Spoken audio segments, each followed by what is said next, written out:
nakakaloka. Alam yun, yung tipong napakainit na nga, ang ingay pa.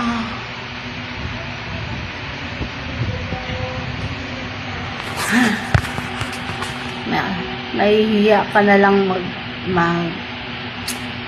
magreklamo. Yung tipong hindi ka makakatulog kung panggabi ka. Kagaya ni Sisi, hindi makakatulog kasi maingay na, mainit pa.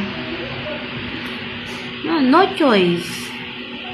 Ganun pala talaga pag naupa lang. Alam mo yung tipong magtiyaga ka. Parang ganun. Kailangan magtiyaga kayo. Parang ganun. Wala pang karapatan. Wala pang maging wala bang karapatan na magreklamo yung mga naupa. Yung mga time na kailangan din naman lalo na kumaayos naman yung pagbabayad, yung mga dapat bayaran. Kaloka. Minsan hindi mo na malaman kay baliktaran ang lakadan din. Wala eh. Hindi talaga makareklamo kapag ganyan naupa. Sakit lang sa ulo, masakit. Kasi parang yung alam mo, parang wapakers sa mga paligid.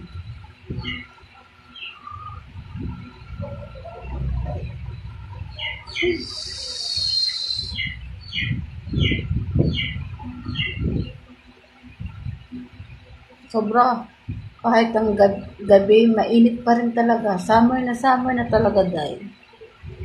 Kaya fresh maligo na naman. Maya, basa-basa na naman ang mga kilikili. Sobrang summer na dahil. Yun na nga. Madilim-dilim na nga. Di po, parang may mga aswang na naman sa bubong. Maya ang pabalik-balik ng yung malaman kung puro mga aswang yung mga nandyan sa bubong. Hindi.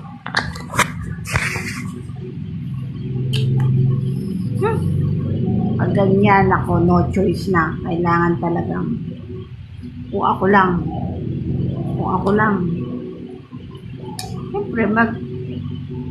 Siyempre, tiyaga na muna. Tiyaga. Pero kung talaga pero kung may makikita ka talagang dapat pwede naman siguro magreklamo. Titulo.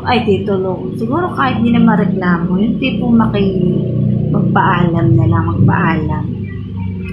No choice eh. Hindi kasi dahil actually, yung si kapatid, panggabi kasi yung lagi. Hindi talaga yung nakakatulog. Mas tahimik yan dahil. Kaya walang kareklamo. Minsan nabubuisit pa ako kay nababawa na binabalas na nga kay naiingayan pa kay alikot pa matulog kay sarap na ako pang nabubuisit kay dahil kaloka. Alam naman ang init ang panahon. Wala na, pachika lang naman ako sa inyo kay siyempre gabi na, nag-iisip muna ako makain.